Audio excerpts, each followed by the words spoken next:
Hello mga kamaster. Ito try po natin yung bagong impact wrench na galing Lazada. Ang size niya po is 1/2 pero napakalaki po niya. Kita nyo naman po. Kufari brand. Napakalaki.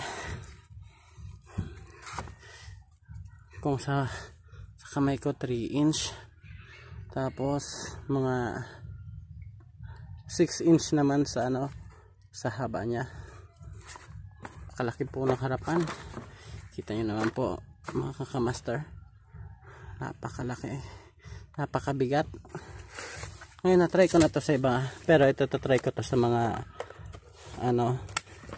lumang tumigas na tornilyo. Kung sa baga old na tornilyo na.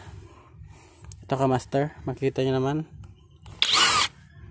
Ang walang stop, yung automatic stop sa reverse, lagyan ng stop, kita nyo naman. Then pag sa yung sa pangharap niya, tatlo po siya na power.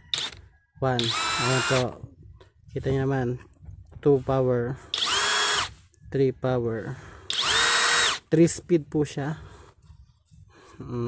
Kaso na-try ko na ito, nagasgasan kasi masyadong masikip yung unahan kong try. Ngayon ito-try ko po siya dito sa mga lumang nut. Wait lang po.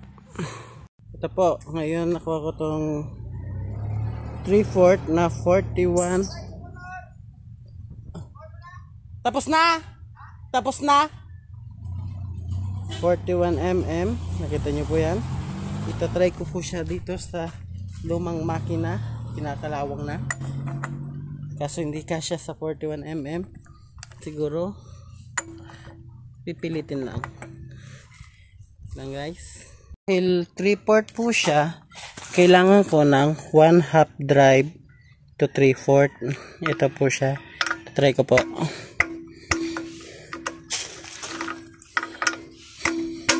Yan.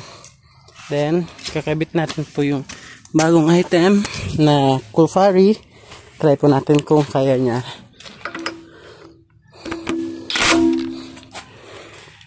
Ready, set.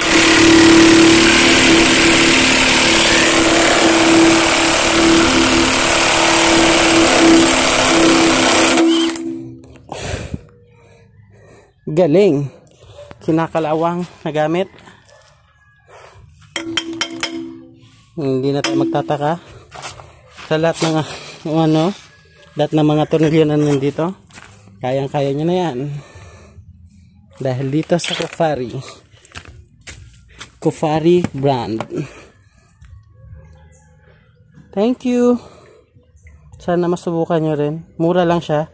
Kung sa Lazada nasa 5,499, hindi ka na mahihirapan tumanggal ng mga tornilyong malalaki. Thank you.